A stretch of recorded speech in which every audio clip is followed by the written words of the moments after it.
டெல்லியில் புதிய நாடாளுமன்ற மக்களவையில் பார்வையாளர்கள் மாடத்திலிருந்து குதித்த இருவர் புகை குப்பிகளை வீசி ரகளையில் ஈடுபட்ட அதே நேரத்தில் நாடாளுமன்றத்திற்கு வெளியேயும் ஒரு பெண் உள்ளிட்ட இருவர் வண்ண புகை உமிழும் குப்பிகளை கையில் ஏந்தியபடி பாரத் மாதா கி ஜெய், சர்வாதிகாரம் ஒழிக, ஜெய் பீம், ஜெய் பாரத் என்றவாறு கோஷமிட்டனர்.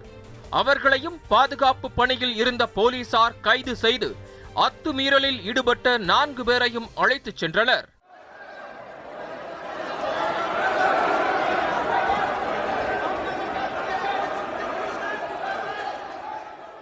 கைது செய்யப்பட்டவர்களிடம் டெல்லி காவல்துறையின் தீவிரவாத தடுப்பு பிரிவை சேர்ந்த அதிகாரிகள் தீவிர விசாரணை மேற்கொண்டு வருகின்றனர். முதற்கட்ட விசாரணையில் நாடாளுமன்றத்திற்கு வெளியே ரகளையில் ஈடுபட்டவர்கள் ஹரியானா மாநிலம் ஹிசார் பகுதியை சேர்ந்த நீலம், மகாராஷ்டிர மாநிலத்தின் லத்தூர் பகுதியை சேர்ந்த அமோல் ஷிண்டே என்பது தெரிய வந்துள்ளது.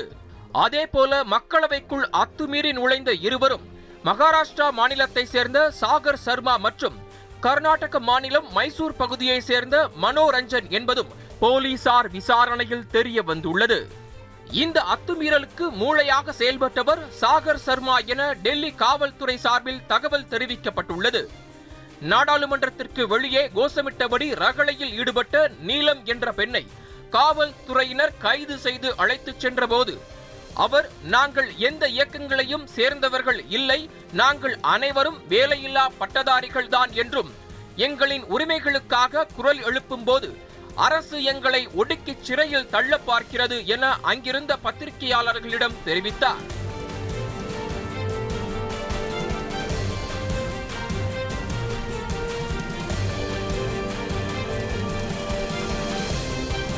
மக்களவைக்குள் நுழைந்த இருவரும் மைசூர் பாஜக நாடாளுமன்ற உறுப்பினர் பிரதாப் சின்ஹா பெயரில் அளிக்கப்பட்ட பாஸ் மூலமே பார்வையாளர்கள் மாடத்திற்குள் சென்றதாக எதிர்க்கட்சி எம்பி தானிஷ் அலி தகவல் தெரிவித்தார்.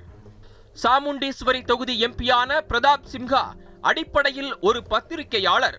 தனது எழுத்துக்கள் மூலம் இந்துத்துவ அரசியலில் தீவிரமாக செயல்பட்டு வந்த இவர் 2008ஆம் ஆண்டு நரேந்திர மோடி யார் துலிஹாடா ஹாதி என்ற பெயரில் பிரதமரின் வாழ்க்கை சரித்திரம் குறித்த புத்தகம் ஒன்றை எழுதி புகழ் பெற்றார்.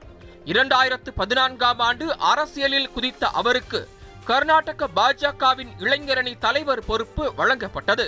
கைதானவர்களில் ஒருவரான மைசூரை அடுத்த பெரியபாட்டனா பகுதியை சேர்ந்த மனோரஞ்சன் என்பவர் பொறியியல் பட்டதாரி என்பது தெரியவந்த நிலையில் மைசூரில் உள்ள அவரது தந்தை தேவராஜிடமும் போலீசார் விசாரணை மேற்கொண்டதாக தெரிகிறது. அப்போது தேவராஜ் தனது மகன் நல்லவன் என்றும் சமூக அக்கறை கொண்டவன் எனவும் அவரது செயல் கண்டிக்கத்தக்க கூடியதுதான் என்றாலும் அவரை நிச்சயமாக யாரோ மூளைச்சலவை செய்துள்ளனர் என விளக்கமளித்துள்ளதாக தகவல் வெளியாகியுள்ளது.